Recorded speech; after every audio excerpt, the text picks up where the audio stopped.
네, 미국 주가가 조만간 상당부 한번 조정을 거칠 가능성이 높습니다. 코스피 지수보다는 더 많이 오른 게 삼성전자보죠. 전기전자, 그다음에 철강, 포스코홀딩스, 그다음에 현대차. 올 상반기에 올랐던 주식이 다시 조정을 받고 하반기에 다시 그런 주식들이 다시 오르려고 보고 있습니다. 앞으로 3개월 동안 주가가 조정 보이면은 다시 그 현금 가지고 있는 거로 살 생각입니다.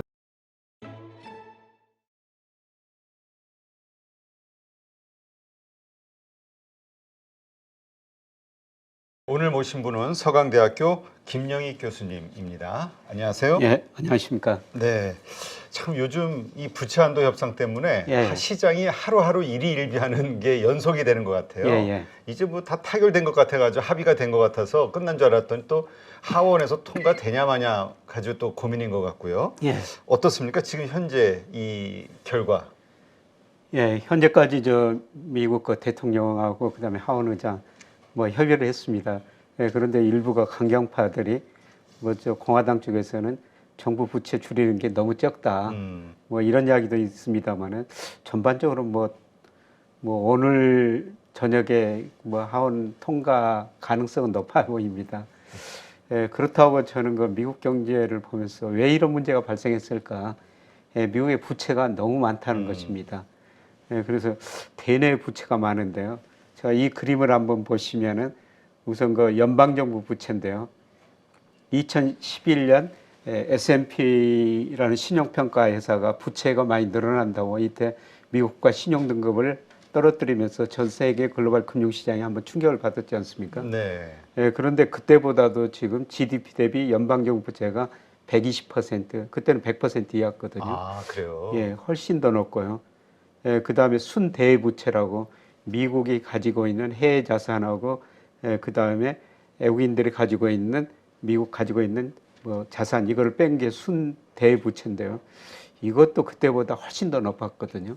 그래서 이렇게 연방정부 부채도 높고 대부채도 높은 것 이번에 그 부채 한도 타결된다고 그러더라도 이런 문제는 여전히 남아 있는 것 같습니다. 그렇군요. 지금 사실 그 지난번에도 무디스에서 먼저 경고를 했었죠. 예. 이게 좀 연장이 되거나 그러니까 합의가 되지 않고 그런 현상에 대해도 좀 신용 등급이 내려갈 수 있다. 그리고 이번에 또 피치에서도 그랬고요.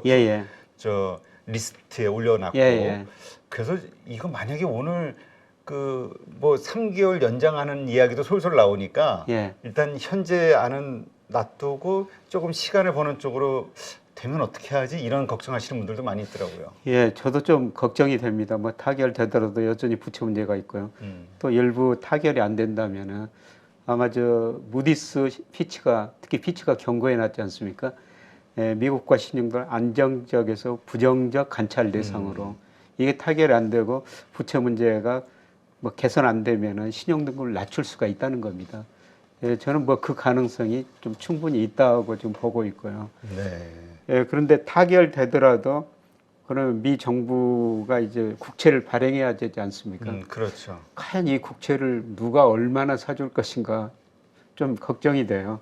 하긴 이런 사건들로 인해서 전 세계 많은 사람들이 깨어지잖아요. 자꾸 미국은 저렇게 빚이 많은 나라, 부채가 많은 나라, 저거 사주면은 바보 되는 거 아니야? 이런. 예. 그러니까 실리콘밸리 은행 파산도 여러 가지 원인이 있지만은 미 국채를 비싸게 샀다가 예, 그런 일이 발생하지 않습니까? 그렇죠. 예, 그런데 이 그림은 미 국채를 그동안 외국인이 정말 많이 사줬었죠. 예. 근데 미 연방 정부가 발행하는 그 국채 외국인 비중인데요. 이게 2015년까지는 외국인이 정말 많이 사줬어요. 예, 그런데 외국인 비중이 지금 35%에서 25%가량 축소됐고요. 외국인이 이렇게 상대적으로 줄이니까 미 연준이 양적 완화하면서 하셨죠. 예, 그런데 미 연준도 지금 물가 불안 때문에 양적 축소를 단행하고 있지 않습니까? 그래서 외국인도 팔고 미 연준도 미 국채를 줄여는 상황입니다. 그런데 미 국채를 그동안 미국 금융회사들이 많이 사줬었는데 미국 정부는 정부 부채를 충당하기 위해서 국채를 계속 발행할 수밖에 없는데 이 국채를 과연 누가 사줄 것인가 이런 의심이 들어요. 특히 그 중국이 미 국채 지금 상대적으로 많이 줄이고 있지 않습니까? 그동안 중국이 미국으로 수출해가지고 돈 벌어가지고 그 일부를 미 국채 사줬어요. 그러니까 사실 그 미국 소비자 입장에서 보는 중국이 상품 싸게 생산해가지고 올마트에다 공급해주고 네. 거기서 번 돈 가지고 미 국채를 사주니까 미 금리가 낮고 자산 가격도 올랐었죠. 그런데 중국이 미 국채를 계속 줄이고 있거든요. 그래서 예를 들어 2013년 말에 한 중국이 1조 2,700억 달러 미 국채를 가지고 있어요. 근데 그동안 계속 줄이다가 지금 8,700억 달러로 많이 줄어든 상태거든요. 주로 중국이 줄이면서 애국인의 미 국채 보유가 축소되고 있습니다. 네. 여기다 연방 정부까지 뭐 양적 준비 제도까지 연준까지 뭐 양적 축소 때문에 국채 줄일 수밖에 없죠. 이런 의미에서 보면은 미국 금리는 상대적으로 뭐 경기가 나쁘니까 앞으로 떨어지기는 떨어지겠지만은 우리나라보다 상대적으로 덜 떨어질 가능성이 상당히 높아 보입니다. 저번에 그 이진우 소장님이 그런 말씀을 하시더라고요. 미국 부채가 삼경이라고 갚아야 될 지금 뭐 부채 한도 협상을 얼마로 들리냐 이게 무슨 의미가 있냐고 그런 말씀하신 게 기억이 나는데 이제 이러한 상황들 지금은 부채 한도 협상 때문에 문제가 되지만 이게 이슈가 지나고 나면 이제 바로 경기 침체에 대한 것들을 직면할 수밖에 없을 것이다. 이런 말씀하시는 분들도 있더라고요. 뭐 작년 하반기부터 장단기 금리가 역전되면서 경기 침체 온다 했는데 아직까지는 안 왔는데요. 저는 빠르면 3분기 경기 침체에 빠지라고 보고 있습니다. 문제는 소비거든요. 미국 GDP에서 소비가 차지하는 비 71%인데 그동안 소비가 증가하니까 기업 매출 증가하고 기업들이 고용을 늘릴 수가 있었죠. 그런데 미국 가계저축률이 지나치게 낮아졌어요. 장기 평균이 한 6.6%였는데 작년 보니까 3.7%, 2007년 3.4% 이후로 가장 낮은 수준이거든요. 뭐 그동안 모아놓은 돈 많이 써버렸다는 거죠. 저축한 돈이 이제 별로 없어졌기 때문에 소비가 아마 줄어들 가능성이 높고요. 그 다음에 최근에 뭐 요새는 좀 잠잠해졌지만 미국 금융회사, 중소형금융 파산이 있었지 않습니까? 금융회사들도 대출에 좀 신중을 기할 거예요. 기업 대출, 가계 대출 이런 거 고려하면은 아마 그 3분기부터 소비가 감소하면서 미국 경제가 침체에 빠질 가능성이 있고요. 그러면 뭐 소비가 줄어들면 미국 기업 매출 줄어들고 고용이 줄어들 수밖에 없죠. 그래서 뭐 3분기부터 상당히 좀 어려운 국면이 전개되지 않을까. 최근에 제가 그 실리콘밸리에서 기업하다 오신 분 한번 만났는데요. 얼마 전까지는 실리콘밸리가 출퇴근할 때 길가에 차가 굉장히 많았었대요. 그런데 최근에 올수록 그 밀리는 정도가 상당히 좀 줄어들고 한가해지고 있대요. 그만큼 이제 실리콘밸리에서도 고용을 줄이고 있다는 겁니다. 그만큼 이제 일하는 사람들의 출근 줄었다 숫자가. 그렇습니다. 그래서 아마 이번 주 또 금요일 날 미국 5월 고용 동향이 발표되지 않습니까? 계속 뭐 늘고는 있지만 규모는 상대적으로 축소되고 있죠. 이번과 컨센서스 보니까 한 18만 명 정도 되는데요. 뭐 이번 달에 그 정도 나오더라도 저는 뭐 7, 8월 가면은 오히려 고용이 줄어들 수가 있다. 그러면 소비가 줄어들고 기업 매출 줄고 고용이 줄어들면은 뭐 경기 침체에 빠질 수밖에 없죠. 그래서 이런 측면에서 보면은 미국 주가가 조만간 상당폭 한번 조정을 거칠 가능성이 높습니다. 그래서 올해 제가 주가를 전망하면서 뭐 우리 주가나 미국 주가나 특히 우리 주가 4, 5월까지는 그래도 낙관적으로 보셔도 될 것 같습니다만은 6월, 8월 사이에는 좀 리스크 관리를 해주시는 게 좋을 것 같습니다. 이런 말씀을 계속 드리고 있는데요. 아마 조만간 미국 측에서 그런 충격이 한번 올 것 같습니다. 그렇군요. 그렇다면 그 트리거는 경기 침체라고 보시는 건가요? 그렇습니다. 그래서 지금 뭐 소비도 좋고 고용도 좋다고 그러는데요. 뭐 소비가 줄어들면 고용 감소하고 미국 그 CEO들이 그동안 내가 일자리를 너무 많이 만들어놨네 하고 갑자기 일자리를 줄여버릴 수가 있다는 겁니다. 그래서 일자리가 줄어들면 또 소비가 감소하고 이런 일이 아마 3분기, 4분기에 일어날 가능성이 높습니다. 그래서 제가 미국 경기 침체 확률을 계속 그 월별로 하고 데이터 분석하고 있는데요. 최근 보니까 한 20% 정도까지 침체 확률이 조금 높아지고 있어요. 경기 침체에 빠질 확률이 20%? 20% 정도까지 지금 올라가고 있습니다. 아마 3분기 가면은 거의 제가 뭐 이런 추세로 간다면 거의 100% 정도 올라갈 것 같습니다. 그렇군요. 지금 이런 상황에서 이제 6월 FOMC의 결과 요거에 대해서 그래서 기대를 많이 하시는 것 같아요. 이러한 것들을 예상하는 연준이 뭔가 한 발 앞서서 시장을 구하는 대책을 쓰지 않겠냐. 동결이 됐든. 그러나 또 한쪽에서는 왜냐하면 CPI가 이렇게 인플레이션 가라앉는 걸로 나오지만 근원 쪽은 또 올라오는 걸로 나오니까 헷갈리는 거예요. 뭐가 맞지? 지난 뭐 4월 근원 소비자 물가가 뭐 헤드라인은 4.4고 그다음에 근원은 4.7% 오히려 지난달보다 더 올라 버렸었거든요. 그런데 서비스업 쪽에서 물가가 안 떨어지다 보니까 근원 물가 떨어지는 속도가 상당히 좀 느립니다. 그런데 헤드라인 같은 거는 저는 빠르면은 6월부터 3%대 진입하리라고 보고 있거든요. 그래서 뭐 지금 당장은 물가가 높지만은 뭐 통화정책 결정할 때 사실 통화정책은 시차를 두고 실물 경제에 영향을 미치거든요. 뭐 제가 미국 그 소비, 산업, 생산, 고용 이런 걸 금리하고 분석해 보니까 한 1년 정도 시차를 두고 가장 큰 효과가 나타나더라고요. 그래서 작년 3월부터 뭐 금리 많이 올랐으니까 그 시차 효과가 올 뭐 2분기, 3분기 하면서 서서히 나타날 거로 보고 있습니다. 그래서 이런 시차 효과를 고려하면은 아마 그 금리 동결이라고 저는 보고 있는데요. 근데 어떻든 그 말씀하신 것처럼 4월 그 근원 소비자 물가 이런 것들이 별로 뭐 개선된 조짐이 없어가지고 이것 때문에 금리를 한 번 더 인상할 가능성이 있습니다만은 뭐 저는 동결이라고 보고 있습니다만 한 번 더 인상하더라도 이게 이번에 금리 인상 사이클의 마지막이 아닌가 그렇게 보고 있습니다. 그렇군요. 이게 금리가 계속 올라가게 된다면 그만큼 은행의 위기도 커지는 거고 물가도 이렇게 그러니까 경기 침체가 더 가속화된다 이렇게 봐야 되는 거죠? 예, 그렇습니다. 그러니까 저는 뭐 저 애한 시장을 보면서요. 최근에 그 달러 지수가 약간 반등했습니다만 작년 10월 114에서 최근에 그 101까지 떨어졌지 않습니까? 그리고 104 안팎에서 지금 움직이고 있습니다만은 달러 가치가 10% 이상 떨어진다는 거는 애한 시장이 기대하기는 미국이라는 경제가 5% 금리하에서 견딜 수가 없을 것이다. 그래서 미국이 조만간 금리 인상 사이클을 마무리하고 시간이 가면 금리를 내릴 수 있을 것이다. 금리를 내리면은 미국 금리가 떨어지면서 미국으로 돈이 덜 들어가면서 달러 가치가 하락할 가능성이 높다는 거죠. 그걸 애한시장이 미리서 저는 반영하고 있다고 생각하고 있고요. 그게 뭐 2분기 후반, 3분기 가면서 점차가 나타나리라고 보고 있습니다. 네, 그렇군요.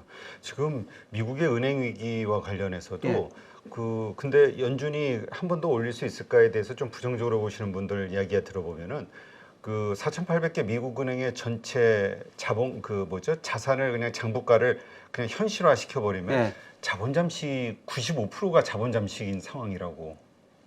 그러니까 95% 자본금을 95% 까먹은 상황이 되는 거라고. 그런 얘기 하시는 분들도 있겠더라고요. 제가 뭐 그런 통계는 자세히는 잘 모르겠습니다만은 뭐 그런 데다가 뭐 중소형 은행과 상업용 대출이 굉장히 많지 않습니까?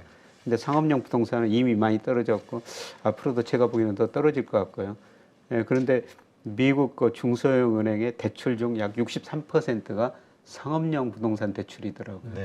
그래서 뭐 중소형 은행, 뭐 대형 은행이야 괜찮겠지만은 지금 뭐 수면 아래 있고요. 이것들이 경기도 침체에 빠지고 언제든지 문제가 다시 한번 발생할 수 있을 것 같습니다. 이게 제가 6월에서 8월 사이라고 보고 있는데요. 그래서 지금 당장 저 6월이 다가오고 있습니다. 그러게요. 이게 6월 이게 바로 이제 내일서부터네요? 예, 내일서부터 6월인데요. 내일서부터 6월인데. 그래서 가장 중요한 거는 뭐 미국 주가가 아직도 저는 가대평가 있다고 보고 있거든요. 그래서 S&P 500 기준으로 보면은 올해 그 명목 GDP 성장률을 한 3% 정도로 보면은 3,500 정도가 적정 수준이에요. 지금 4,200 정도 되니까. 그리고 미국의 산업 생산 고용, 뭐 소매 판매, M2 이런 거로 평가하더라도 지금 저 10% 정도는 가대평가된 상태거든요. 이런 것들이 조만간 해소되면서 아마 미국 주가가 떨어지면서 요새 그저 우리 외국인들이 우리 주식 계속 사고 있는데 미국 주가가 떨어지면은 미국 뭐 전 세계 주식형 펀드로 돈이 덜 들어오면서요. 아마 조만간 외국인이 팔 수도 있다 이렇게 보고 있습니다. 네. 그런데 최근에 보면은 지금 한유라고 우리 코스피하고는 조금 가가하고 다른 양상을 보이거든요. 예, 그런데 외국인이 계속 사면서 우리 채권 시장으로 돈이 들어오고 주시장으로 돈이 들어오고 있는데 환율은 안 떨어지고 있거든요. 그게 참 희한하더라고요. 예. 워낙 약세가 계속될까. 예. 그래서 과거에 보면은 원화 강세가 코스피가 오르면 원화도 강세됐어요. 환율이 네. 떨어졌다는 떨어졌다는 거죠. 근데 지금 우리 코스피는 뭐 거의 2,600까지 왔는데 예, 지금 원달러 환율은 뭐 1,330원, 20원 안팎에서 크게 변동이 없거든요. 그래서 두 변수를 보면서 과연 어느 게 더 맞을까 이런 게 저도 궁금한 상황인데요. 예, 그런데 뭐 물론 그 원화가 약세에 보는 것은 최근에 그 중국 위안화 때문이죠. 네. 예, 우리 환율 보면은 위안화하고 상관계수가 제일 높습니다. 국제 결제원에서 우리나라가 실질 실환율 계산할 때도요. 위안화에다가 가중치를 32% 줘요. 네. 미 달러는 13%밖에 안 됩니다. 최근에 그 중국 위안화 가치가 떨어지면서 우리도 거기에 좀 동조하고 있는 현상인데요. 그렇더라도 이 주가하고 지금 환율하고 괴리가 있는데 어떻게 괴리가 좁혀질 것인가? 예, 저는 단기적으로 봤을 때 환율이 떨어지는 것보다도 주가가 좀 떨어지면서 그 괴리가 좁혀지는 과정이 뭐 다음 달 뭐 7월 뭐 이 무렵에 전개되지 않을까 그렇게 보고 있습니다. 네, 그렇군요. 그러니까 앞으로 3개월간이 예. 우리가 상당히 조심해야 되는. 예. 근데 이제 요거는 뭐 교수님이 시장의 분위기를 보고 감으로 말씀하시는 게 아니라 활용하시는 데이터가 이제 그걸 경고한다. 이렇게 예. 이해를 하면 되겠죠. 그래서 물론 그 장기적으로 보면 우리 주가가 저평가됐는데요. 오늘 또 통계청에서 4월 산업활동 동향 발표됐는데 우리나라가 재고 출하 비율이 130으로 나왔더라고요. 네. 이거는 저 97년, 98년 외환위기 때보다 더 높습니다. 아, 그래요. 우리 기업들이 그만큼 재고를 많이 가지고 있다는 거거든요. 재고가 어디서 많이 쌓였느냐 이렇게 보니까 반도체, 석유장제, 그다음에 요새 자동차 경기 좋다고 그러지만은 전년 동월 대비로도 자동차에서 재고가 지금 많이 늘어나고 있더라고요. 그래요. 예. 예, 그리고 뭐 제가 그 선행지수가 뭐 3월, 4월에 저점이라고 말씀드렸습니다. OECD 선행지수는 물론 그 3월에 저점 친 거로 좀 확인이 되고 있습니다. 우리나라 선행지수는 뭐 4월까지 떨어졌는데요.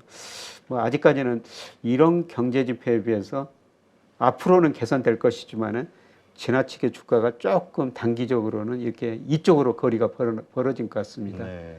예, 그리고 저는 저는 주식 비중을 늘렸다 줄였다 하는 지표 중에 하나가 예, 제가 소위 그 통계적 기법에 호드릭 프레스코트 필터, HP 필터라고 그러는데요. 그 필터 가지고 중기 추세선을 구하고 2로 10% 정도 벗어나면 주식 비중을 줄이고 밑으로 벗어나면 주식 비중을 늘리는데요. 예, 지금 뭐 2,580 정도 보니까 예, 추세가 장기 추세에 비해서 코스피가 한 20% 정도 벗어난 겁니다. 예, 그러면 이 거리를 좁히는 과정이 전개되거든요. 네. 조만간 주가가 조정을 보이면서 예, 그 거리가 좁혀질 거라고 보는데 물론 뭐 저는 뭐 4분기 다시 주식시장 좋게 보고 있는데 예, 주식을 싸게 살 기회가 다시 한번 올 텐데 예, 지금은 좀 단기적으로는 비싸 보인다. 예, 그렇게 보고 있습니다. 알겠습니다. 그러니까 이번 조정에서는 사실 그러니까 미리 좀 비중을 좀 줄여놨다가 이번 예. 조정 때는 차라리 조금 더 그때 가서 이제 사는 게 싸게 살 기회를 활용하는 예. 것이다. 물론 그 장기 투자하신 분들은 뭐 저는 그죠, 뭐 예, 잔파도 꾸준히, 무시하고. 예, 잔파도 무시하고 가지고 계셔도 예, 될 것 같은데요. 예, 그러나 뭐 9월 달에 쓸 돈이 있으시다. 예, 그러면은 지금 주식 비중을 좀 줄이시는 게 나을 거라는 겁니다. 네. 근데 그 부분은 어떻게 보세요?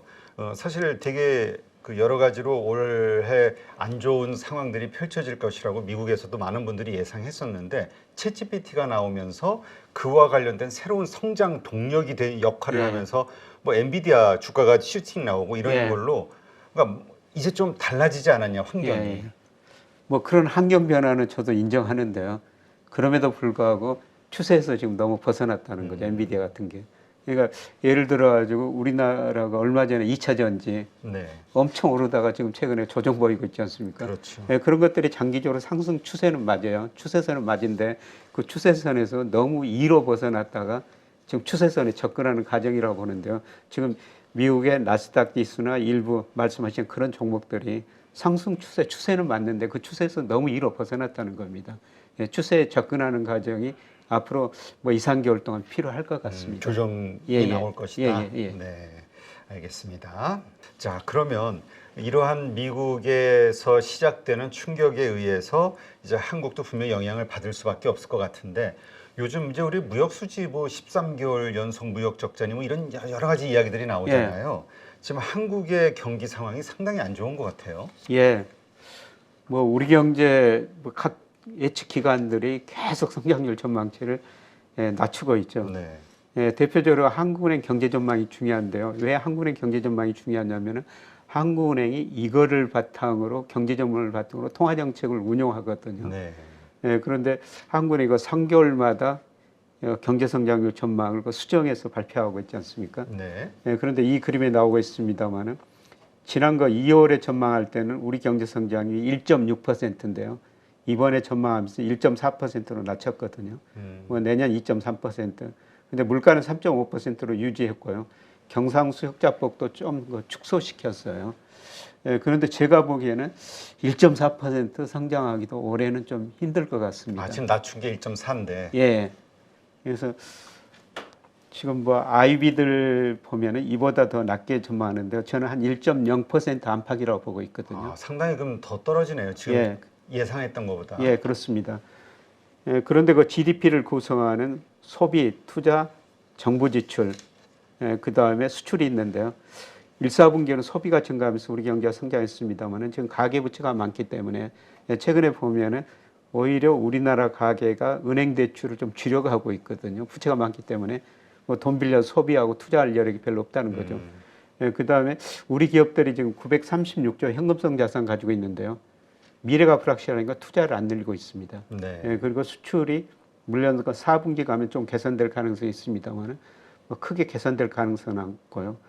정부가 돈을 쓸 수밖에 없는 상황인데 그런데 이번 정부가 건전 재정을 외치면서 지금 추경 예산 편성 안 하겠다는 거 아닙니까? 저는 결국 할 수밖에 없는 상황인데 그걸 미루고 있는 거예요. 현황에 대해서 현실 인식이 좀 부족하다. 예, 저는 그렇게 생각하고 있습니다. 네. 우리 가계부채 높고 기업부채 세계에서 높은 수준이거든요. 그래서 정부가 쓸 수밖에 없는 상황인데 정부마저 돈을 안 쓰면은 사실 1% 성장도 굉장히 힘들다.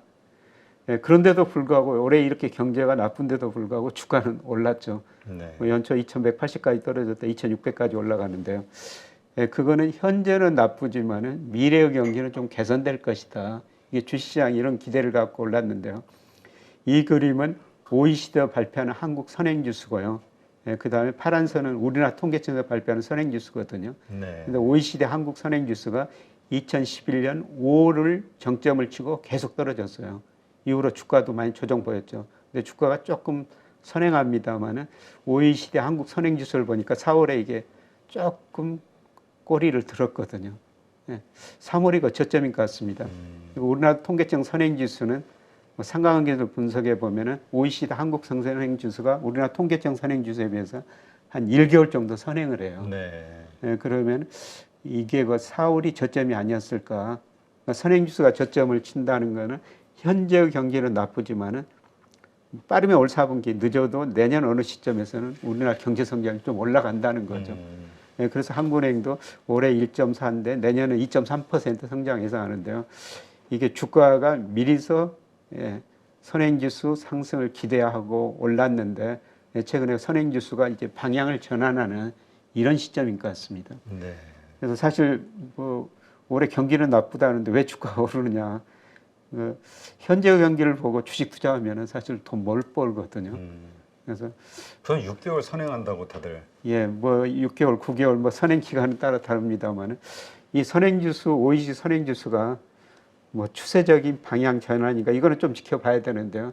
예, 저는 4월 반등했다는 게 상당히 좀 의미가 있다고 생각하고 있습니다. 네. 그래서 이런 의미에서 보면은 뭐 제가 3분기 미국 쪽에서 주가 조정이 온다고 말씀을 드렸습니다만 뭐 그렇게 조정이 오면은 또 주식 비중을 늘릴 기회가 된다는 것입니다. 오히려 그 충격으로 외부 충격, 미국발 충격으로 한국 시장이 빠졌을 때에는 오히려 그때가 매수해야 되는 싸게 살 수 있는 기회다. 그렇습니다.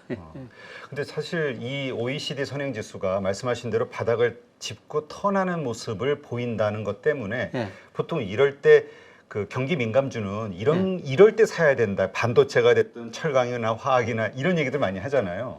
그렇죠. 그러니까 올해 우리 코스피 보면요, 뭐 코스피 지수보다는 더 많이 오른 게 뭐 삼성전자, 전기전자, 그다음에 철강, 포스코 홀딩스, 그다음에 현대차, 뭐 자동차 이런 것들이 더 많이 올랐거든요. 지수보다는. 그러니까 이런 것들이 오른다는 것은 앞으로 저 경기가 회복된다는 기대를 가지고 오른 거죠. 그리고 상대적으로 올해 못 올랐던 게 뭐 통신 서비스, 그다음에 음식료 이런 것들은 소위 저 경기 둔감주라고 좀 이야기하거든요. 그래서 우리 코스피 보면은 경기 회복을 기대하고 지금까지 오른 거예요. 이런 업종들이. 그런데 실제로 이제 OECD 한국 선행지수가 방향을 서서 이거 전환하고 있다는 겁니다. 이런 거 보면서 뭐 주식시장이 참 똑똑하구나 이런 생각도 듭니다. 네. 그러면 그 우리 만약에 미국발 충격이 없다면 우리 자체는 이 경기 OECD 선행지수 이때가 사실 우리 한국 증시도 바닥을 짚고 일어나는 상황이니까 그냥 이렇게 오를 수 있는 상황인데 미국발 충격 때문에 말씀하신 대로 6, 7, 8월에 그런 어떤 조정이 있을 것으로 보시는 거군요. 그렇습니다. 사실 우리만 보면은 뭐 주가 조정이 뭐 크지도 않고 계속 오를 가능성이 높은데요. 뭐 선행지수 오르고 그다음에 우리나라가 돈 흐름 보면은 작년에는 은행 금리가 높았기 때문에 돈이 은행으로 많이 몰렸지 않습니까? 그런데 은행과 정기금리가 1년짜리가 작년 5%에서 최근에 3.5% 주는 은행도 거의 없어졌습니다. 그렇죠. 조만간 2%로 떨어질 텐데요. 은행 금리가 낮아지다 보니까 은행 정기예금으로 돈이 안 들어오고 단기 부동자금으로 돈이 서서히 몰려들고 있거든요. 그래서 고객의 탁금도 서서히 늘었고 주식형 펀드도 뭐 늘은 속도는 그렇게 빠르지 않지만 좀 늘었고요. 특히 MMF로 작년 말에 150조였는데 최근에 뭐 거의 190조까지 갔다가 185조 이런 안팎에서 움직이고 있습니다만은 MMF로 돈이 지금 많이 몰려들거든요.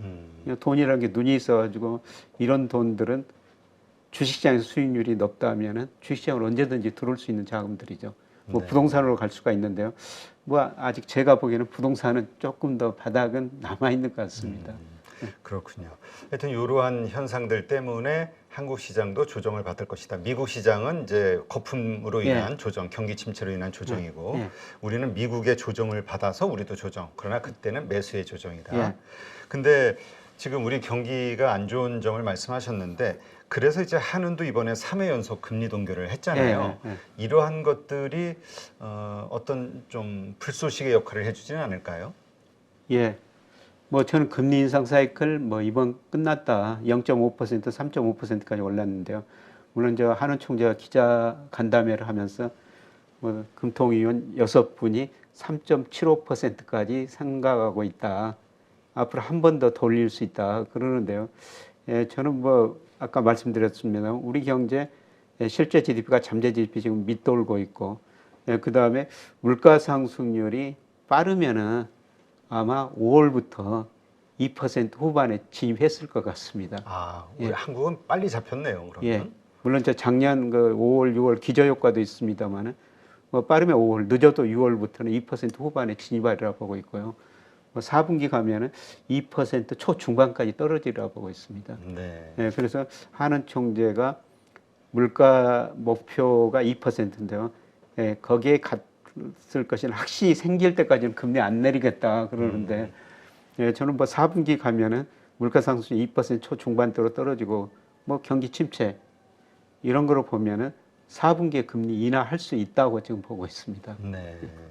이 한국이 이렇게 인플레이션을 쉽게 왜냐면 한국도 뭐 6%대만 이야기 나왔던 게 몇 달 전이었던 것 같거든요. 이렇게 좀 빠르게 잡을 수 있었던 이유가 있을까요? 경기 침체가 그만큼 왔다는 건가요? 경기 침체가 왔고요. 그리고 사실 우리가 저 미국보다는 금리 더 빨리 내렸고 그다음에 빨리 동결하고 있죠. 그리고 가장 중요한 게 수요예요. 우리 지금 실제 GDP가 잠재 GDP 밑으로 한 0.5% 정도 떨어졌거든요. 그러니까 공급이 수요보다도 0.5% 국민 경제 전체적으로 보면 더 많다는 의미가 되고요. 아까 그 재고율 말씀드렸습니다만은 우리나라 그 제조업 재고율 지수가 97년 외환위기보다 더 높다는 거죠. 네. 기업들이 재고를 많이 가지고 있으니까 이거를 재고를 줄이기 위해서는 그냥 흔히들 그 떨이라고 덤핑 치는 네. 상품 가격을 낮출 수밖에 없죠. 그렇죠. 네, 물론 아직도 그 서비스 물가는 전혀 안 떨어지고 있습니다만은 그런 거 재고가 많기 때문에 기업들이 그 재고를 줄이기 위해서 뭐 최근에 생산도 줄이고 있지만은 더 싸게 팔 수밖에 없는 거죠. 이게 미국 같은 경우는 그 수입에다가 쓰는 소비국이고 우리는 제조국이다 보니 생산국이다 보니까 예. 이런 면이 또 인플레이션 잡는데 또 유리한 방면도 있네요. 예, 그렇습니다. 정확한 지적입니다. 지금 그렇다면 그 아까 금리 인하 언급하셨는데 4분기 에는 할 수도 있다. 이거는 미국의 경우입니까? 아니면 한국도 금리 인하를 할 수 있는 건가요? 예, 우리가 저는 먼저 인하리라고 보고 있고요. 우리가 먼저. 예, 미국도 저는 4분기 후반쯤 가면은 뭐 마지막 FOMC가 12월에 있습니다만은 예, 그때 가서는 미국도 금리 인하할 수 있다 이렇게 보고 있습니다. 그렇군요. 지금 그런데 이제 하나 걱정되는 건 우리가 계속 동결을 하면서 미국은 이제 인상을 했었고요, 금리를. 그러면서 이 한미 금리 역전차로 인한 여러 가지 부작용들 얘기했었잖아요. 그런데 생각보다는 외국인들이 떠난 것 같지는 않고 오히려 많이 들어왔어요. 예, 뭐 주시장으로 돈이 들어오고요. 네. 채권 시장으로도 돈이 3월에서 5월 24일까지 통계를 보니까요. 9조 2천억 달러 정도 채권 시장으로 오히려 돈이 들어왔습니다. 많이 들어왔네요. 그래서 일반적으로 미국 금리가 우리 금리보다 지금 기준금리 1.75%포인트 차이가 나지 않습니까? 그러면 돈이 빠져나가야 되는데 오히려 채권 시장으로 돈이 들어오고 있거든요. 예, 그거는 채권 시장에서 좀 다른 의미인 것 같습니다. 그러니까 주식 시장은 외국인들이 27% 가지고 있고 그 외국인 자금 중에서 40% 이상이 미국계 자금이거든요. 네. 그런데 채권은 상장 채권 외국인들이 9% 가지고 있는데요. 아시아계 자금이 47%. 예, 지난 4월 기준입니다. 유럽계 자금이 30%. 두 개 합치면은 77%거든요. 채권 시장 미국계 자금이 별로 없다는 겁니다. 예, 그리고 왜 그러면 외국인 자금들이 이렇게 들어오느냐? 예, 저는 금리나 기대도 작용하고 있다고 보고 있거든요. 그래서 한국이 먼저 미국보다 금리를 내리면은 채권 수익률이 떨어지면 채권 가격은 올라가게 되죠. 예, 그런 거 시세 차익을 노리기 위해서 예, 지금 외국인 자금이 우리 채권 시장으로 들어오고 있지 않느냐 예, 그런 생각을 합니다. 네, 그렇군요. 지금 그 삼성전자와 그 하이닉스 이런 어떤 그 반도체와 관련해서 요즘 뭐 외국인의 매수 분위기는 싹쓸이하는 느낌인데요. 예. 이러한 것들은 이 반도체라는 섹터를 사는 걸로 봐야 될까요? 아니면 한국 시장을 사는 거로, 신흥국을 사는 거라고 봐야 되나요? 한국을 사는 거로 보는 게 좀 좋을 것 같습니다. 이유가 있을까요? 예, 뭐 저처럼 생각하는 외국인이 있을 거거든요. 예, 제가 좀 명목 GDP로 평가하면 아직도 우리 코스피가 10% 이상 저평가됐고요. 그다음에 환율이 그 1330원, 20원 안팎에서 움직이고 있습니다만은 이 환율이 우리 경제력에 비해서 지나치게 높다는 거죠. 하반기부터 경상수지 흑자로 돌아서고요. 내년에는 아까 한국은행 경제전망 보니까 경상수지가 450억 달러 흑자를 낸다고 보고 있어요. 저희 지하철 공사인데 다이너마이트 오늘은 좀 길게 하네요. 폭포 소리 깜짝 놀랍니다. 예, 네. 예, 그런 거 경상수 흑자 같은 걸 고려하면은 뭐 환율이 저는 적정 수준이 결국 한 1,150원 정도로 보고 있거든요. 그래서 한국 주가가 저평가돼 있고 원화 가치도 저평가돼 있다 이렇게 생각하는 외국인들이 예, 계속 한국을 사야 되는데 한국 살려면은 제일 좋은 게 그냥 삼성전자죠. 유동성이 좋고요. 예, 그리고 아까 OECD 선행지수 말씀드렸습니다만은 삼성전자 주가가 이런 선행지수에 고점 저점에서 약간 선행을 해요. 네. 그래서 OECD 선행지수가 이렇게 증가한다는 것은 뭐 시간이 가면은 한국 수출이 좀 증가할 거라는 거죠. 네. 예, 수출이 증가하면은 삼성전자도 좋아질 것이다. 예, 그래서 삼성전자 주식을 많이 사는 것 같은데요. 예, 그런데 뭐 최근에 외국인들이 우리 주식을 많이 사는 거는 뭐 삼성전자도 뭐 긍정적으로 보고 있지만은 한국을 사는 게 아닌가. 예, 그런데 이게 계속 사는 게 아니라요. 아까 지금 최근에 환율하고 주가하고 지금 최근에 단기적으로 괴리가 생겼다. 그 말씀은 지금 어떻게 일을 해야 되죠? 조만간 외국인이 팔 거라는 거죠. 외국인이 팔면서 주가가 떨어지면서 환율하고 이제 주가 지수 괴리가 좀 좁혀질 거라는 겁니다. 네. 사실 요즘 외국인이 많이 매수를 하고 있기 때문에 지금 1,300원 1,320원대 환율도 외국인들이 사네? 이런 생각을 했는데 이거 자체가 좀 오버 상황이다. 예, 뭐 제가 장기적으로는 아까 뭐 한국 경제 뭐 원화도 저평가됐고 그다음에 코스피도 저평가됐고 그래서 장기적으로 보면 사는 건데요. 예, 그런데 방금 전에 말씀드린 건 조만간 팔 것이라는 것은 앞으로 한 3개월 정도. 예, 이거는 좀 미국 쪽에서 조만간 충격이 오고 미국 주가가 하락하면서 주식형 펀드에서 자금이 빠져나가면서 여기 우리 주식도 일시적으로는 팔 수가 있다는 겁니다. 네, 그렇군요. 그때 그 몇 개월 전에 그 우리 교수님이 엔저 현상이 상당히 작하다 해서 엔화 자산을 좀 사는 것도 괜찮겠다. 한 6, 7개월 전으로 기억이 되는데 그때 이제 말씀하셨던 게 6, 7개월 더 됐죠? 작년에 얘기하신 거니까. 근데 뭐 워렌 버핏이 사서 그런지 몰라도 33년 만에 지금 정고점을 돌파하네 뭐 이런 뉴스가 일본에서 계속 나와요. 예. 일본 그 니케이 지수가 90년 6월 그때 수준까지 올라왔더라고요. 네. 물론 그 최고점까지는 돌파 못했습니다만은 뭐 일본 경제에 대해서 뭐 조금 긍정적으로 보는 시각이 좀 있는 것 같습니다. 그런데 올 1, 4분기 전 세계 좀 GDP 성장률이 발표됐는데 미국식 연율로 따지니까 일본이 1.6%, 우리 1.1, 미국 1.3, 유럽 0.3이더라고요. 네. 그러니까 1분기 일본 경제가 다른 나라보다 더 높은 성장을 했다는 거죠. 디플레에서 탈피하고 있지 않느냐, 뭐 이런 좀 생각이 좀 들고 있고요. 그 다음에 최근에 보니까 전 세계가 일본에다 반도체 관심이 굉장히 많더라고요. 네. 일본도 지금 반도체에 정말 신경을 많이 쓰고 있고요. 그러니까 일본이 그 85년에 D램 분야에서 반도체 시장 점유율이 80%였어요. 아, 엄청나네요. 지금 우리가 한 73% 정도 된다는 거거든요. 그런데 일본이 그렇게 크니까 미국이 때렸고 그다음에 또 저 85년 9월 플라자 협정 통해 가지고 엔강수 유도하고 그러면서 일본이 어려워졌는데요. 일본이 그때를 한번 재현시키자. 그 일본 정부가 그렇고 일본의 대기업들 뭐 8개 기업이 만들어 가지고 반도체 회사를 만들고 있더라고요. 그래서 그게 뭐 시간이 걸리겠지만은 뭐 그런 기대들이 일본 시장에 좀 작용하고 있는 것 같아요. 일본 경제가 장기 지속된 디플레 탈피하고 있다. 그리고 또 IT 쪽에서 일본이 집중적으로 투자할 것이다. 이런 기대를 가지고 투자하는데 역시 저도 뭐 일본 경제 뭐 장기적으로 보면 미국 주가보다는 더 오르라 보는데요. 역시 제가 일본의 그 GDP 추세를 구해보니까 아까 우리 코스피가 10% 이쪽으로 벗어났다고 그랬습니다만 일본은 한 12% 정도 더 위로 벗어났어요. 아, 그래요? 그러니까 더 버블이 껴있다. 예, 단기적으로는. 단기적으로. 예. 그래서 조만간 저는 일본 주가도 뭐 조정 거칠이라고 보고 있습니다. 네. 근데 참 우리 투자자들 입장에서는 참 오를 때는 계속 오를 것 같아가지고 그때 산단 말이죠. 근데 사실은 지금은 그래서 주식을 좀 비중을 줄여야 될 때다. 이렇게 보시는 거군요. 그래서 뭐 제 전망이 맞을 수도 있고 틀릴 수도 있는데요. 그래서 뭐 저는 일정한 기준이 있거든요. 그런 추세를 구해가지고 추세 2로 10% 벗어난 비중 줄이고 밑으로 뭐 5% 10% 가면 비중을 늘리는데요. 투자자 여러분들께서 자기 나름대로 어떤 기준을 만들어 놓으시면 좋을 것 같아요. 그래서 기준보다 2로 벗어난 비중 좀 줄이고 밑으로 벗어나면 좀 줄이고.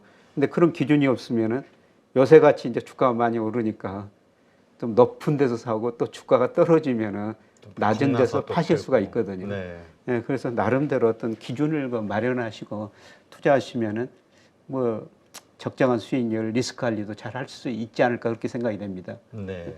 지금 우리 시장에서는 어쨌든 큰 손이라고 할 수 있는 이제 외국인의 매수, 매도 이게 이제 가장 큰 영향을 미치는 것 같은데 아까도 잠깐 언급하셨지만 지금 1,300원, 1,320원대 이 환율 이게 앞으로 어떻게 될 것이냐 이거와 관련해서 참 여러 가지로 말들이 좀 많습니다. 왜냐면 우리 경기에 이 한국 경제 자체의 펀더멘털이 자꾸 약화되는 시점이라. 뭐 저는 아주 장기적으로 보면은 뭐 달러 가치가 계속 하락한다. 우리 원화 환율 결정하는 여러 가지 요청에서 달러 가치가 하락하면 상대적으로 원화 가치는 오를 수밖에 없는데요. 그러니까 2, 3년 정도 내다 보면은 환율이 1,150원 근처에 가는 과정이 전개될 것이다. 그렇게 보고 있는데요. 예, 그런데 앞으로 3개월 정도만 보면은 환율이 1,300원 안팎에서 움직이다가 뭐 1,400 근처까지도 갈 수 있다고 보고 있습니다. 그거는 오히려 미국이 더 그 버블이 깨지면서 미국의 환율이 떨어지고, 그러니까 달러 인덱스가 오히려 떨어질 것 같은데. 그 글로벌 금융시장이 불안하면 미국서 문제가 발생하는데도 꼭 달러가 오히려 강세로 가거든요. 예. 그래서 예를 들어서 저 2011년 8월 달에 S&P라는 회사가 미국 국가 신용 등급을 떨어뜨리고 우리 코스피도 20%가량 그때 단기적으로 떨어졌고 미국 주가가 떨어졌는데요. 미국 문제가 발생했는데도 달러 가치는 오히려 오르거든요. 예, 아주 일시적인 현상입니다만은 이번에도 그 미국 시장이 불안하면은 예, 저는 달러 가치는 좀 오르리라고 생각해요. 네. 예, 그래서 최근에 104 뭐 안팎까지 100일까지 떨어졌다 올라왔습니다만은 이게 뭐 107, 108 뭐 조금 더 오르면 110까지도 일시적으로 갈 가능성이 높다고 보고 있습니다. 네. 예, 그러면서 일시적으로 우리 원화 환율도 앞으로 그 3개월 정도 보면은 여기서 많이 떨어지기보다는 조금 더 오를 가능성이 높다는 겁니다. 네, 그렇군요. 한번 이걸 잘 참고하셔야 될 것 같습니다. 그런데 이제 말씀하신 대로 6, 7, 8월 중에 어떤 조정이 왔을 때 네. 그럼 무엇을 살 것이냐, 이제 이걸 가지고 많은 분들이 고민일 것 같아요. 지금 외국인들이 막 사고 있는 반도체, 뭔가 아직도 상당히 재고가 많고 뭐 이런 부정적인 뉴스가 나왔지만 앞으로 괜찮아질 거라는 이쪽, 그 다음에 지금 성장의 실적이 막 찍히고 있는, 그리고 조정을 받고 있는 2차 전지, 되게 헷갈려 하더라고요. 예. 예. 기본적으로 아까 말씀드렸습니다만 경기 관련주가 먼저 오르고 선행지수가 저점을 치고 이제 올라가는 과정이다. 네. 그 시간을 두고 빠르면 4분기, 내년 가서는 뭐 경기가 급격하게 회복되지만 어느 정도 회복될 것이다. 예, 그래서 역시 저는 경기 관련주라고 보고 있습니다. 2차 전지가 많이 올랐다 조정을 보이고 있습니다만 뭐 2차 전지 다시 오를 수가 있고, 예, 그다음에 아까 반도체, 그다음에 철강, 전기전자 이런 것들이 대표적인 경기 관련주인데요. 제가 범위가 너무 넓어서 그렇습니다만 올 상반기에 올랐던 주식이 다시 조정을 받고 하반기에 다시 그런 주식들이 다시 오르리라고 보고 있습니다. 그렇군요. 그렇다면 이런 우리가 이 조정을 받았을 때 사야 되는 주식은 그런 경기 민감주 중심으로. 예, 그렇습니다. 요즘 뭐 여러 가지 얘기가 있더라고요. 그 뭐 엘니뇨 현상 때문에 세계 기온, 기후 변화로 인해서 뭐 농작물이 뭐 흉작이 들고 그래가지고 뭐 원자재 가격이 상승하고 그래서 곡물 가격이 상승하고 그러면서 식품 회사들 투자 아이디어가 나오고 하는데 그 조정 받았을 때 우리는 경기 민감주에 집중을 하자. 뭐 저 일부 곡물 관련주는 사셔도 될 것 같습니다. 일부 곡물이라는 건 어떤? 그래서 저 3대 곡물이라고 있는데요. 뭐 콩, 옥수수, 밀 이런 거 ETF가 있습니다. 아, 그래요? 예, 저도 뭐 그런 걸 좀 사놓고 지켜보고 있는데요. 예, 그거는 뭐 기후 변화와 관련돼 가지고 아주 장기적인 뭐 이슈가 계속 될 것 같습니다. 네. 그래서 그런 저 곡물 관련주는 뭐 일정 부분 그냥 기간에 관계없이 편입해 놓으시고 기다리셔도 될 것 같습니다. 그러면 이번에 그런 조정이 만약에 온다면 그 하락 폭이 어느 정도 될 거라고 데이터상 나오시나요?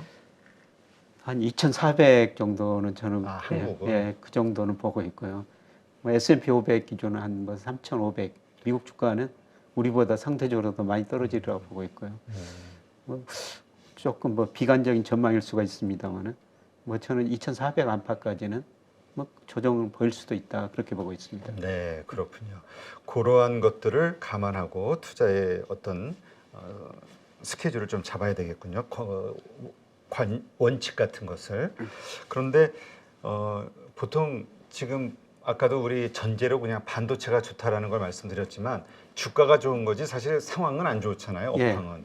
지금 어떻게 봐야 되는 거예요? 이거 버블로 봐야 되는 것인지 아니면 여러 가지 OECD 경기 선행 지수의 이 턴과 함께 과거에도 이럴 때부터 올랐었던 건지 좀 궁금하거든요.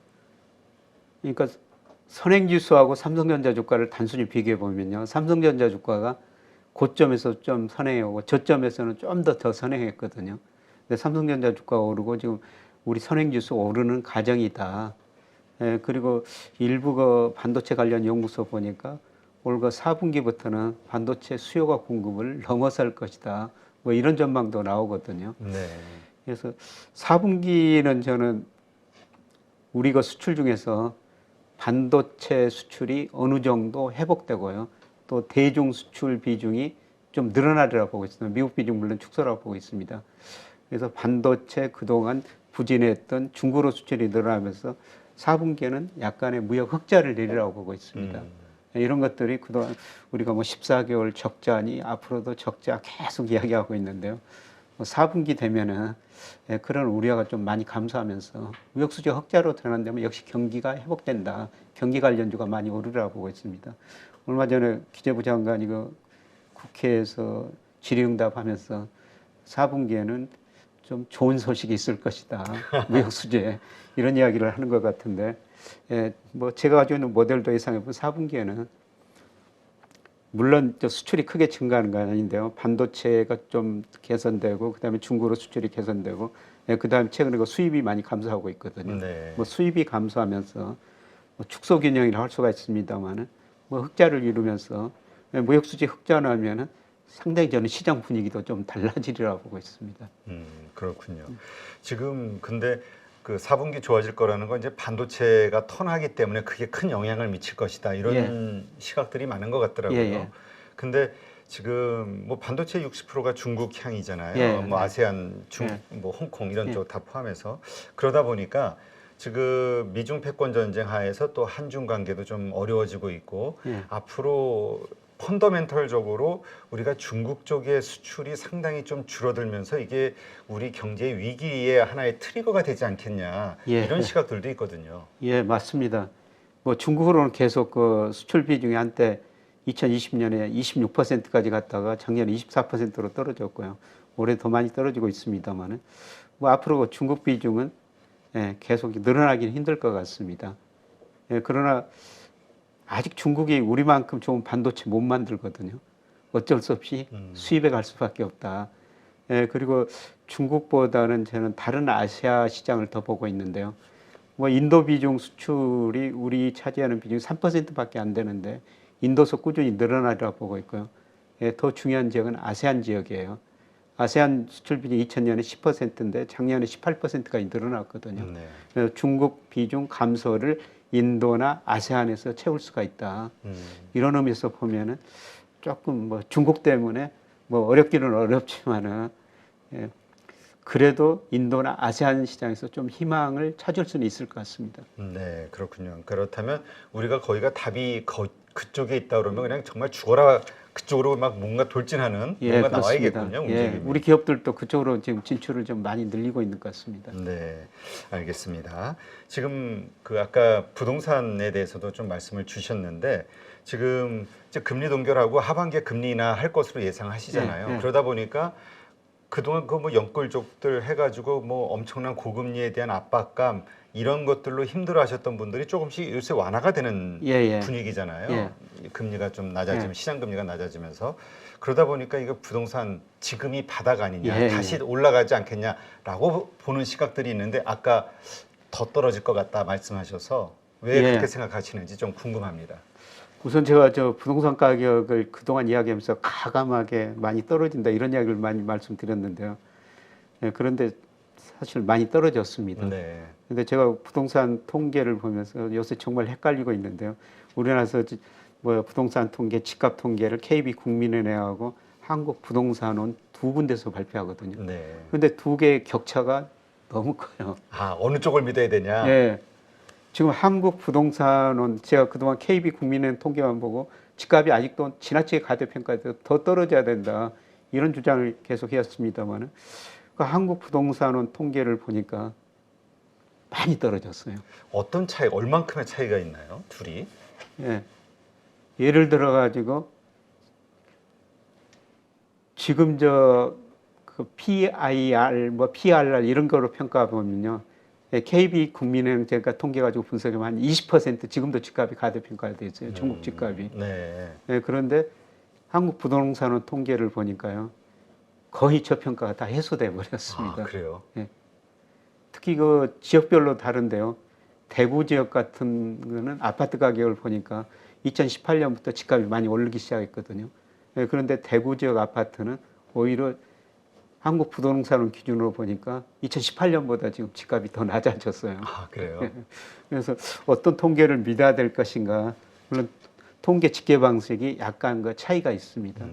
그런데 한국 그 부동산은 그 보면은 지나치게 좀 많이 떨어졌다는 생각이 들고요. 그거로 사이클 구해 보면은 약간 지금 반등 국면이에요. 네. 예. 그래서 좀 고민이 많습니다만은. 그런데 그 집값을 결정하는 게 금리도 중요하지만은 대출 금액, 예, 그 다음에 경기 이게 더 중요하거든요. 특히 초기에는 금리가 그 집값을 결정하지만은 상당히 오랫동안 경기가 집값에 더 영향을 많이 미치고 있습니다. 예, 그런데 뭐 미래 경기는 앞으로 좋아질지 모르겠지만 현재 경기는 별로 안 좋다는 거죠. 그래서 이런 걸 고려하면은 저는 집값이 많이 떨어졌고 일시적으로 반등인데 이게 추세적인 상승 국면은 아직은 아니다. 예, 그래서 뭐 한국 내에서 뭐 주택가격 전망, CSI, 심리지수 이런 걸 발표하는데요.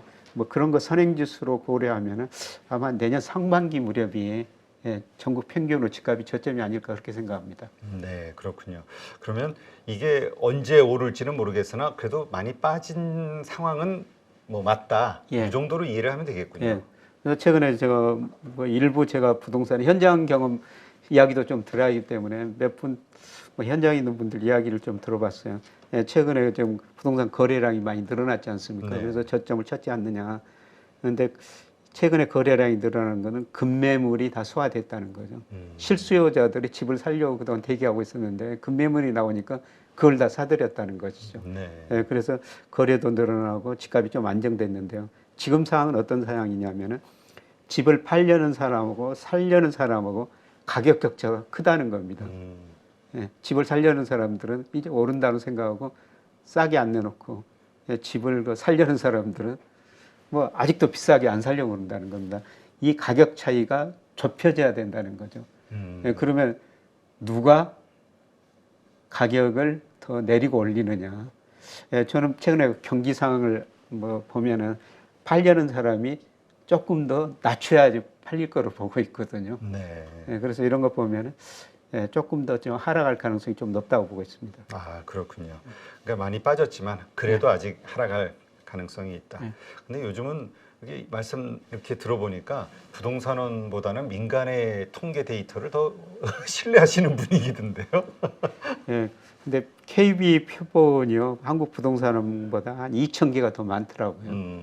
예, 그래서 뭐 KB 통계가 또 86년부터 장기 시계열이 있으니까 그거로 분석을 많이 했습니다만은 이거 또 제가 저 한국 부동산원 통계 가지고 분석해 보면서 아 어떤 데이터 믿어야지 고민을 빠졌습니다. 네, 나중에 이제 결과를 보면은 예. 이제 어느 쪽이 맞았는지 알 수 예, 있겠죠. 예. 한번 나중에 점검 좀 해주십시오. 예, 그렇게 하겠습니다. 근데 아까 6, 7, 8월 조정 이후에는 다시 한국 증시는 상승으로 갈 예. 것이다 말씀하셨잖아요. 예. 그 이후 우리 조정 이후에 대해서 좀 말씀을 듣고 싶거든요. 예. 어떠한 그렇게 다시 상승할 거라고 보시는 이유나 그 폭이 어느 정도 될 것이라고 보시는지. 그러니까 선행지수가 저점을 치고 이제 상승세로 돌아설 것이다. 예, 그러면 일정한 시차를 두고 예, 현재 경기를 나타내는 지표들이 좋아지고요. 예, 그 다음에 4분기에는 무역 수지가 흑자로 돌아설 것이다. 예, 이런 것들이 보고 있고요. 그래서 이제 얼마까지 오르느냐. 뭐 적정 주가 추정해 보면은 올해 우리 명목 GDP 가지고 한 3% 명목 GDP 그냥 실질은 1% 물가 상승 2% 고려하면요. 뭐 2,960 정도 적정 주가 수준이 장기적으로 보면 나오거든요. 아, 그래요? 예. 근데 올해 거기에 간다는 건 아니고요. 예, 거기에 접근해 가는 과정이고, 예, 저는 올 연말 지수는 지금 지수보다는 좀 더 높으리라고 보고 있습니다. 그래서 네. 지금이 뭐 2,600 근처 왔습니다만은 뭐 여기서는 저는 크게 더 오르리라고 생각 안 하는데요. 근데 연말은 이것보다는 최소한 더 높을 것이다. 그래서 뭐 제 예상대로 3분기 조정이 올지 안 올지 모르겠으면 온다면은 뭐 주식 비중을 늘릴 수 있는 중요한 기회가 아닐까 그렇게 생각합니다. 네, 그렇군요. 어쨌건 그 장기 투자를 생각하시는 분들은 어차피 좋아진다면 결론적으로 그 과정에서 뭐 머리 아프게 하는 것보다 그냥 버티는 걸로 버티는 게 좋습니다. 그렇게 하는 것도 방법일 것 같고요. 그런데 미국 시장은 어떻게 될까? 왜냐하면 미국은 좀 더 버블이 있다고 말씀하셨으니까 미국 시장도 한국처럼 하반기에는 다시 그렇게 좀 회복이 될 것이냐 궁금하거든요. 예, 뭐 3분기에 저는 미국 주가 많이 떨어졌다가 뭐 우리 주가 방향은 같거든요. 4분기에 오르기는 오르는데 예, 상대적으로 수익률은 낮을 것이다. 올해 보면은 뭐 더 선진국 중에서 미국보다는 일본 주가가 훨씬 더 많이 올랐고요. 네. 독일 주가가 더 많이 올랐어요. 그래서 저는 우리가 해외 주식 투자해야 되는데 미국 주식보다는 차라리 일본, 독일 주식을 더 사야 된다는 거죠. 그런데 이게 장기적으로 보면은 결국 달러 지수거든요. 네. 달러 지수가 장기적으로 오를 때는 미국 주가가 더 좋았고요. 달러 지수가 하락할 때는 미국보다는 뭐 이머징 마켓, 다른 선진국 주가가 더 좋았습니다. 네, 그런데 미국의 그 대내 불균이 아주 심화됐기 때문에 저는 장기적으로 달러 가치가 하락할 것이다. 그래서 미국 주식 사려면 차라리 일본 주식을 사시든지 독일 주식을 사시는 게 더 나을 것 같습니다. 아, 독일 주식. 예, 예. 그 독일 관련해서는 그렇지않도 오늘 아침 신문 기사를 보니까 22에서 예. 그 뱅크런에 대해서 경고를 내왔더라고요. 그 얘기는 지금 뭔가 그런 움직임이 있으니까 그러는 거잖아요. 예. 그래서 이 은행 위기가 아직 가라앉지 않은 것 같은 느낌이 들거든요. 혹시 우리가 생각하지 못했던 이 블랙스완, 이 시장을 충격을 줄 만한 요소, 이거는 은행 위기밖에 없는 거죠, 은행 위기일 수 현재는. 있죠. 예, 그동안 그 사실 그 도이치뱅크가 네. 위험하다. 예, 그런 이야기가 많이 나왔는데요. 예, 과연 그 은행이 그 정도일까? 뭐 그 정도는 아니라고 생각하고 있고요. 예, 그다음에 저 우리나라고 OECD 한국 선행지수 오른다는 것은 앞으로 그 제조업 경기가 회복된다는 겁니다. 우리 수출이 증가한다는 거죠. 네. 예, 그러면 제조업 경기가 회복되면은 독일이나 일본 경제가 상대적으로 더 좋은 영향을 받게 되는 것이죠. 그래서 그런 거 도이치뱅크 파산 같은 그런 극단적인 상황은 안 오리라고 보고 있는데요. 예, 그런데 뭐 심리가 워낙 중요하기 때문에 그렇죠. 뭐 그런 리스크도 계속 고려는 해야 될 것 같습니다만은 뭐 저는 그 정도까지는 가지는 않을 거라고 보고 있습니다. 네. 하여튼 그 지금 나오는 뉴스들을 보면은 그 부채 한도가 합의됐다 해도 채권에 대한 그 불안감들, 그러니까 채권을 미국 국채를 누가 사줄 것이냐도 문제지만은 기존에 가지고 있던 나라들도 이걸 들고 갈 것이냐에 대한 고민이. 그래서 지금 그 뭐죠? 뭐 한 5천억 달러 이상은 유출될 것이다. 뭐 이렇게 뭐 보는 시장의 평가도 있는 것 같아요. 이러한 미국의 금융 환경이 그 흔들리면서 오게 될 또 다른 충격 같은 건 없을까요? 그래서 미국 경제가 아직도 세계 그 GDP의 거의 25%를 차지하고 있기 때문에 미국이 흔들리면 뭐 세계가 흔들리는 거죠. 그런데 제가 계속 말씀드리고 싶은 거는 대형은행은 아직도 그래도 탄탄하다. 대형은행까지 가는 그런 금융위기는 아닐 것이다. 그렇게 보고 있습니다. 네. 그렇다면 일단 우리가 너무 그 뭐라 그럴까요? 발생하지 않은 위기 상황들에 대해서 미리 많이 걱정할 필요는 없다. 이렇게 뭐 보면 어느 될까요? 정도 늘 리스크 관리는 해야 되겠습니다만은 그런 뭐 극단적인 상황을 뭐 지금 가정할 필요는 없는 것 같습니다. 네. 그 우리 교수님은 그러면 그 하나의 예로 그 6, 7, 8월은 이제 조정이 있을 것이고 그 다음에 다시 상승이 있을 것이고 비중의 어떤 축소와 또 다시 확장 이런 어떤 패턴으로 놓고 봤을 때 어느 정도 비중을 줄이셨다가 이렇게 가시는지, 그러니까 아니면 어느 정도가 좋다라고 생각하시는지 좀 여쭤볼게요. 그것도 뭐 기간의 문제인데요. 네. 뭐 장기적으로 상승하니까 계속 그 주식 비중 유지해도 괜찮을 것 같습니다만은 뭐 저 같은 경우는 지금 현금 비중을 한 70%까지 많이 들리셨네요. 많이 올렸어요.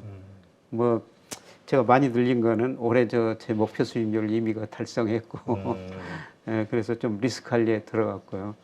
그런데 제 상대로 저는 뭐 앞으로 3개월 동안 주가 조정 보이면은 다시 그 현금 가지고 있는 거로 다시 아까 말씀드렸던 우리 경기 관련주 최우량주로 다시 그 주식을 살 생각입니다. 그러면 가지고 계신 그 현금 70% 가운데서 이 조정 기간에 다시 사신다고 하면은 몇 프로를 네, 저는 70%다 살 계획입니다. 아, 그러니까 그 이후의 경제 상황에 대해서는 상당히 낙관을 하고 계시다. 이렇게 이해를 하면 되겠군요. 네. 아, 이게 여러 번 그 경제 지표로 설명을 듣는 것보다 이렇게 설명을 듣는 게 가장 머리에 와닿습니다. 네, 교수님께서는 그렇게 생각하시고 또 액션도 그렇게 하신다는 거. 그렇습니다. 네.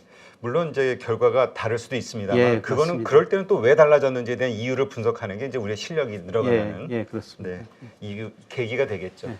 네, 오늘도 우리 서강대 김영익 교수님 모시고 오늘 좋은 인사이트 또 들었습니다. 오늘도 이렇게 함께해 주셔서 정말 감사합니다. 고맙습니다.